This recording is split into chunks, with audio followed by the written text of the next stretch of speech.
All right, it looks like we are live and good to go. So, welcome to this week's stream, everyone. I hope you all had a good week.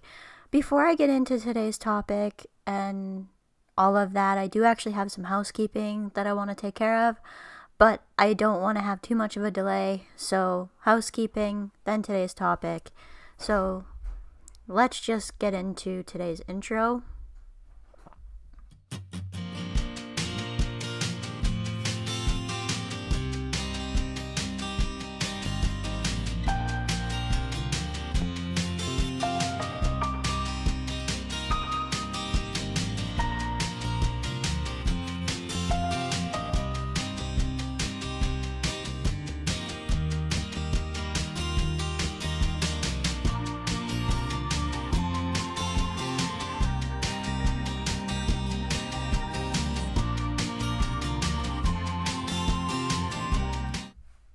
Alright, it looks like we're back. So, as I was saying, we have a few things that I need to talk about before I get into the topic for today's video, which is actually going to be the delicate balance that happens when you're trying to explain what living with a chronic illness like IIH or migraines is like.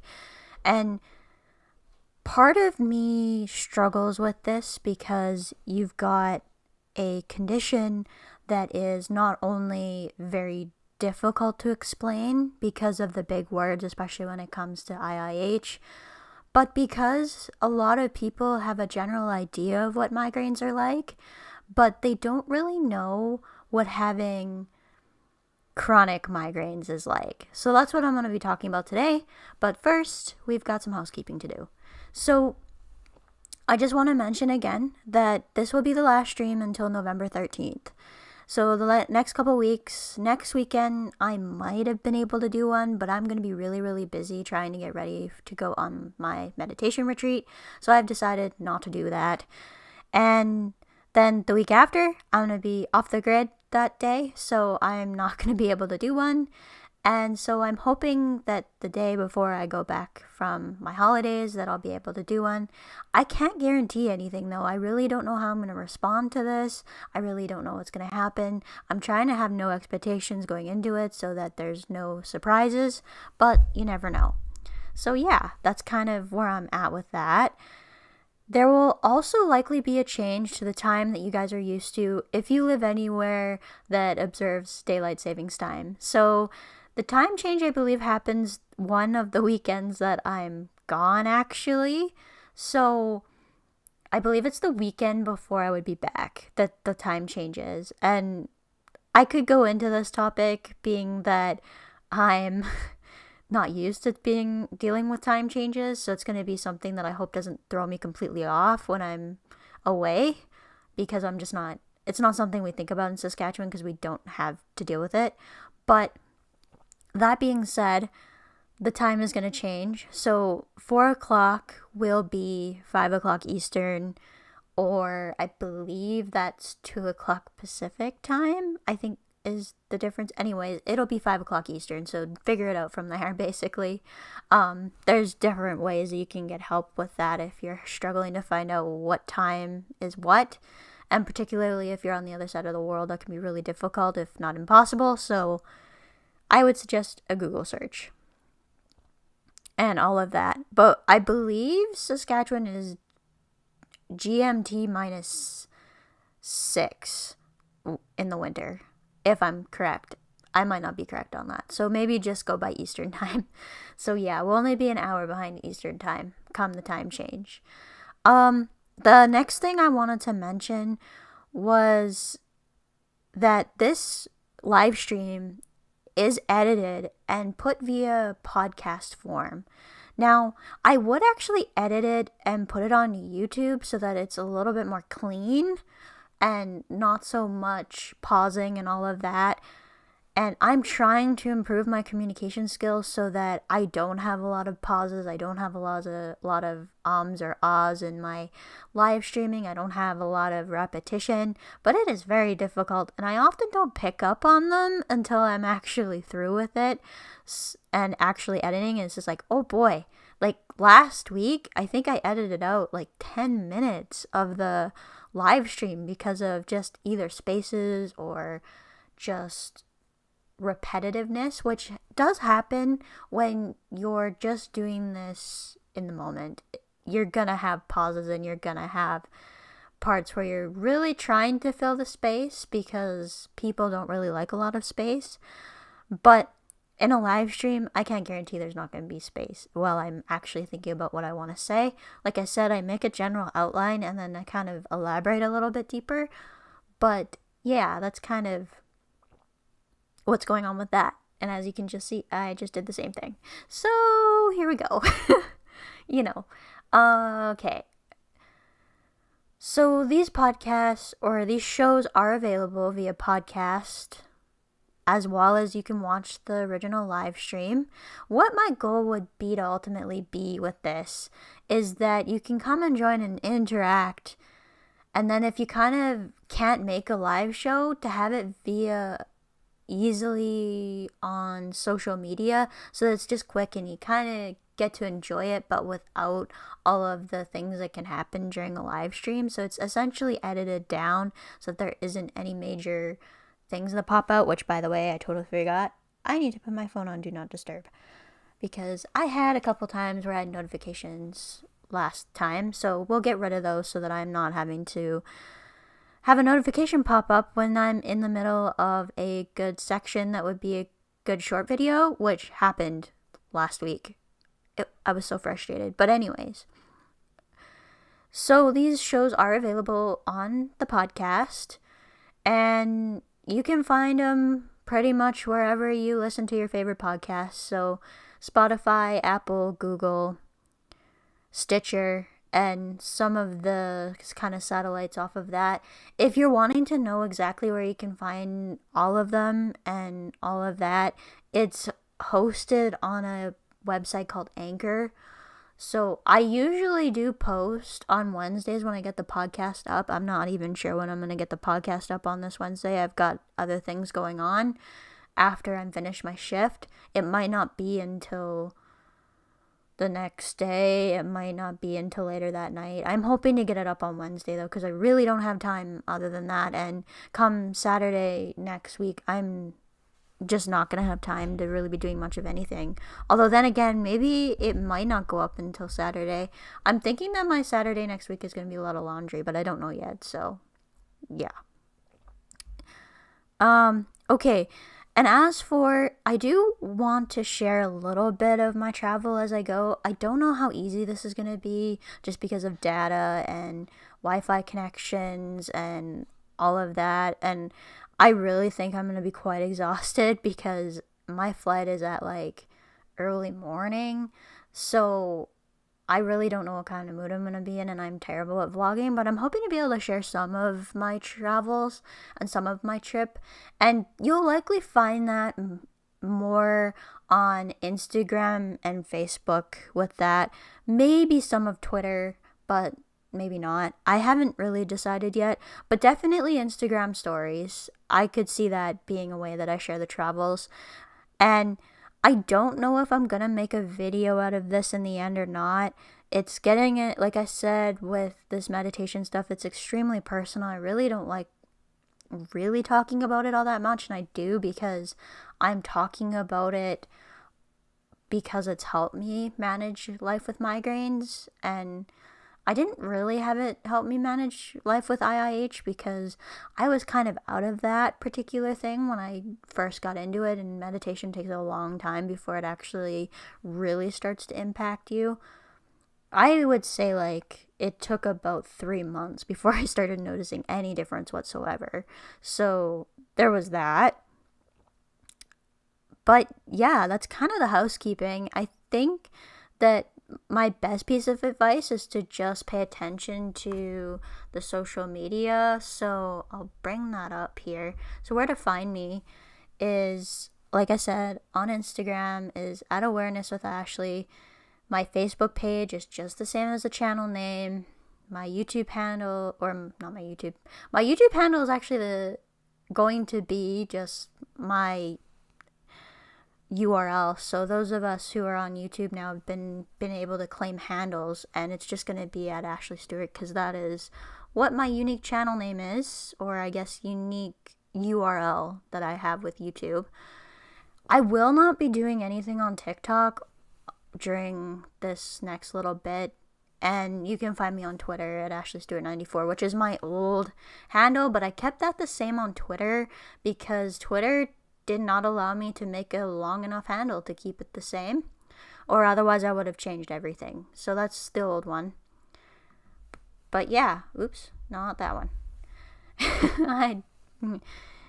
It's difficult some days. Okay, so today's topic, we'll just get into that. So I came up with a really, really long title at the start, but I kind of was able to narrow it down with a thumbnail. And essentially, it's when you're talking to someone and they've asked you kind of what you've been through, there's a delicate balance that occurs, especially I find, with trying to emphasize the seriousness of the condition while kind of also downplaying it so that people don't get freaked out. So, describing life with migraines and IIH before required a delicate balance of not trying to freak people out, but also not downplaying it to seem like it is nothing. Actually, I think I wrote this out a little bit later on, but you'll be more likely to hear me downplay it with strangers or people that I don't know well. Even people that I know well, I actually tend to downplay it. And it's because if I'm not in a particular situation where I feel like I can really be open, honest, and authentic, and nuanced and detailed, and all of those lovely big words I just said, that I feel like I'm not doing it justice, and that downplaying it just prevents extra questions, and so that they kind of get the point of, oh, you're not comfortable talking about this, maybe it's time to change the topic. And I think that's kind of generally what happens in this case, is that I'm generally trying to change the topic away from myself in that situation of the times where I'm downplaying it. And then the times where I tend to emphasize it is when I'm trying to justify the amount of pain I'm in or the way I'm feeling. I'm like, oh, well, I'm going through all this, and this. You might find I immediately downplay it again, but those are the times where I generally might say, yeah, this is a pretty serious thing that I'm experiencing right now. Like, some empathy would be great kind of thing. But it's very difficult to describe these particular situations because they really do happen in the moment. So there's that. So it's hard to do, and I find that almost everyone has the same reaction, which is they honestly don't really know how to react when you tell them about these particular conditions. Like, they might go into immediately offering advice because of someone in their family who has migraines or what they tried, which people always do that out of love, and they do that because they're trying to honestly help, but it actually does the opposite. And I wonder too, I didn't write this down, but I wonder if the being afraid of being offered not so great advice, or advice what you've already tried because you're at a different position than what their family member or friend might be at, is another reason why I tend to downplay, like, oh yeah, I'm doing fine, just, I still struggle.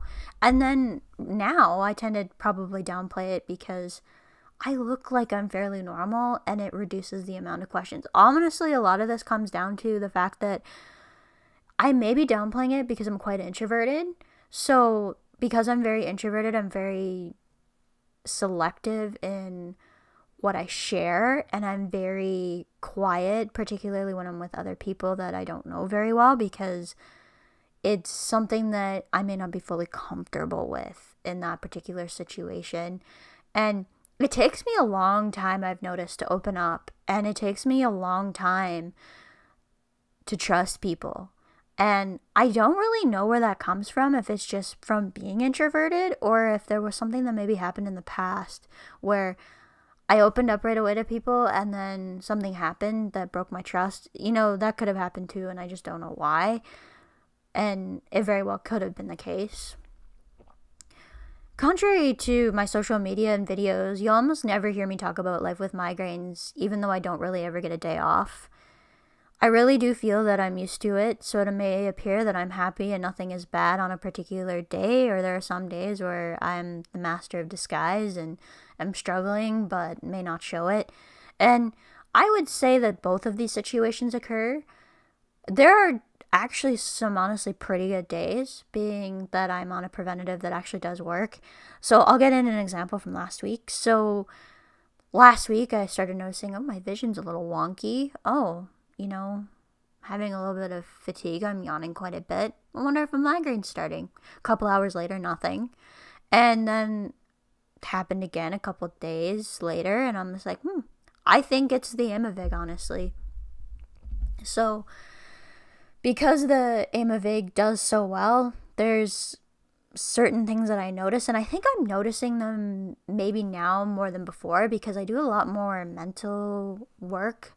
So I use my brain a lot more, and I'm using my eyesight, I think, a lot more than I used to because I'm doing a lot of stuff with numbers and all of that. And when you're concentrating really hard, you notice when your brain isn't 100%. And so I think that's what was going on. When I was kind of a cashier before, I didn't really have those because the biggest amount of concentration was packing a bag, which isn't honestly that much. Like, most of it was honestly physical. And so that's probably the reason why I noticed some things. Although, if certain things begin to happen more frequently, I may be able to red flag that, and it would make me a little nervous, but I don't really notice any differences that would make me more concerned. I'm just a bit concerned that I'm noticing some things, and I'm just hoping they don't get any worse. Because right now, some of the symptoms I'm having are very consistent with what I was experiencing with IIH, but the thing is with IIH, it didn't go away. So when the IIH was there, I never got a break. And now, like, I'll sometimes get these visual symptoms, but then they're gone in a couple of hours. Right in line with where you would think a prodrome phase would be. So I really think it's a response to the migraine and the fact that my Aimovig is preventing the actual migraine phase, which is what it's supposed to do. That's fantastic if that's what's happening. So, I mean, I'm happy if that's the case, because you pretty much get a different set of symptoms, and then all of a sudden it'll just go, and you'll be like, what happened to those symptoms that I was experiencing earlier? And you're kind of left in the dark, and it's kind of only when you look back at the day that you're like, I wonder if that was a migraine that was stopped by this particular medication, which, if it is, it's great. If it's just migraine that didn't manifest, that's even better. So it's really, really difficult sometimes for me to tell what is exactly happening until a little later on, and then you kind of get the chance to look back and you're like, I wonder, kind of thing. So yeah, that's what was happening last week. It was freaking me out a little bit because I've noticed that some of these migraines have had double vision, and if you guys go back in my content, the double vision was a major symptom of the IIH, and I use that as a kind of warning symbol or red flag, I guess, of could it be coming back. And there's no reason for it to be coming back. As far as I know, I haven't gained any weight again. There hasn't really been any major issues that I picked up on and all of that. So I don't really think it's a problem. It's just that if these symptoms become frequent, then I'll start to get a bit concerned. And I've stated that many times before. And I've had migraines with double vision. I've actually had a lot of migraines with double vision, especially in that prodrome phase, as they call it. So those of you who are unfamiliar, migraines generally tend to follow a particular cycle. And so you've got the prodrome, you've got the aura, which is the kind of visual changes that can happen, and then you've got the migraine itself, and then the postdrome.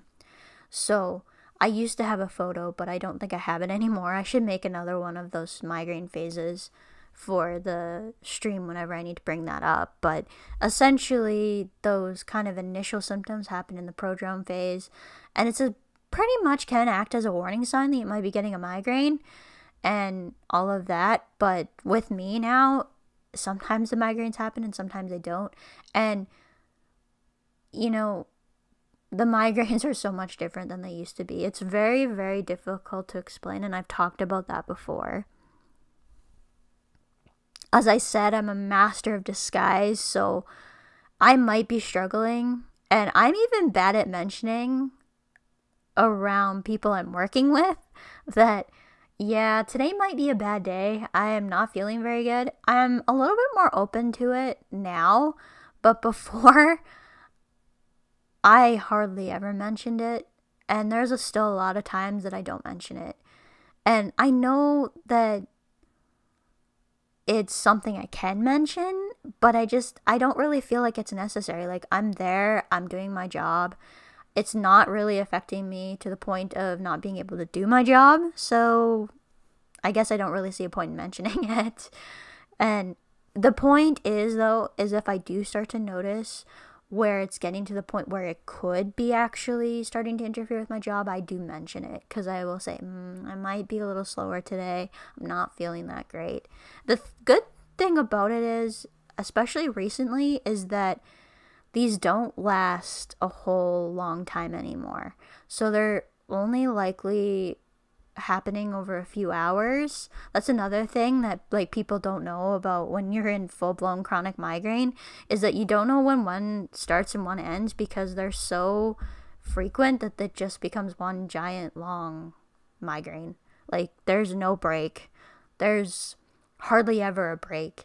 And now I don't know if it's because I've gone from like so many migraine days a month now down to hardly anything, but I notice it so much now when I get a migraine, and it's just like, oh, and before there wasn't really much there to like give you sign that, oh, maybe I'm starting this one and stopping one. But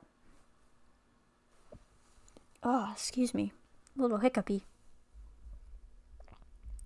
This may surprise you, but I often spend more time downplaying what I've been through in real life, because I really don't feel comfortable answering questions when I'm not in a position to be open, authentic, and fully nuanced about it. I just mentioned this not too long ago, but if I feel like I can't give the condition the proper explanation, I tend to downplay it, which, thinking about it, is this really a good thing or is it a bad thing? And I think there's a mixture of good and bad in there.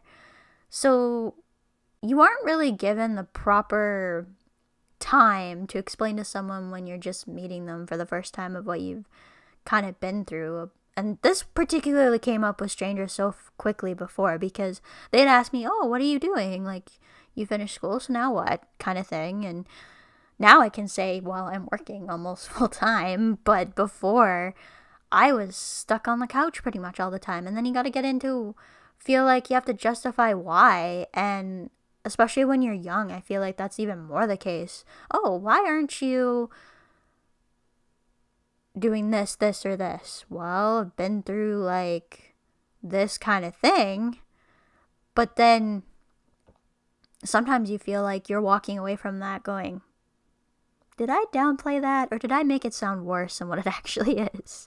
And there's a very delicate balance when it comes to explaining this, especially to people. And when you don't know someone very well and you don't know what they understand or what they have with experience in their own life with family members who have chronic headache or even chronic illness or chronic pain, it's very difficult to know where they might be at with that.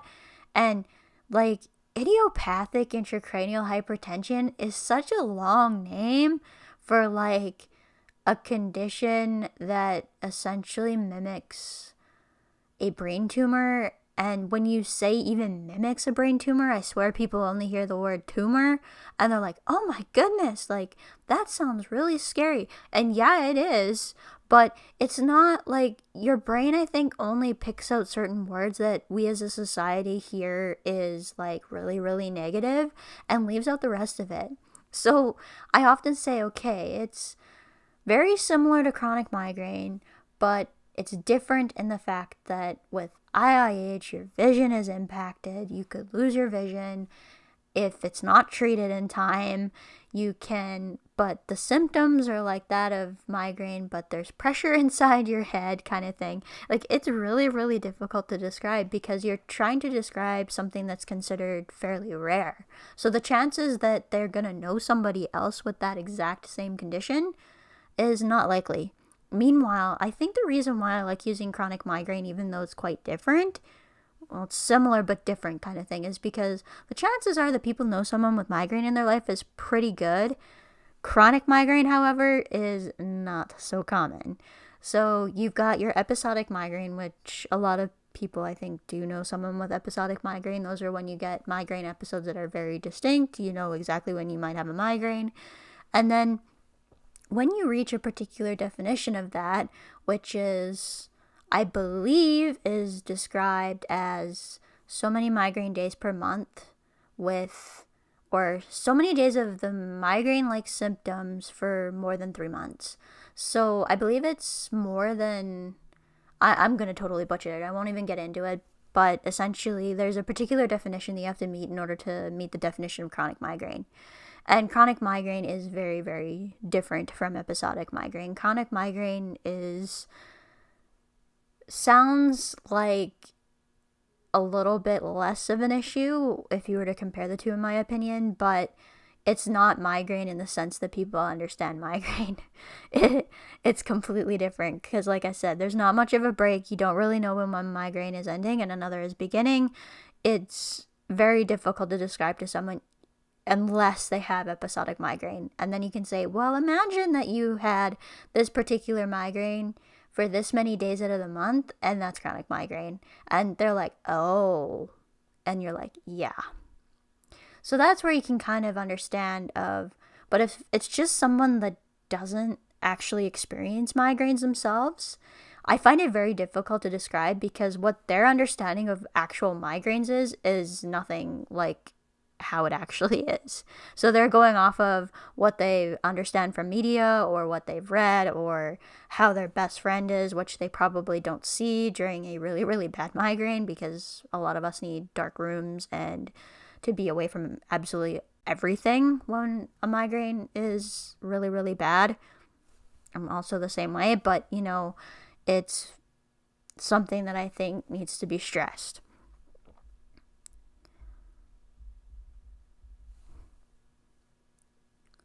I find that being this way about, the question, I find that being a little bit less open leads to less questions and particularly less advice. The one thing I wish is that people wouldn't assume that just because you're young or appear to be very healthy that you've never had any health struggles. People assume this all of the time. It's very annoying. And I would just want to stress to people that if someone is young, it doesn't necessarily mean they've never had a health struggle.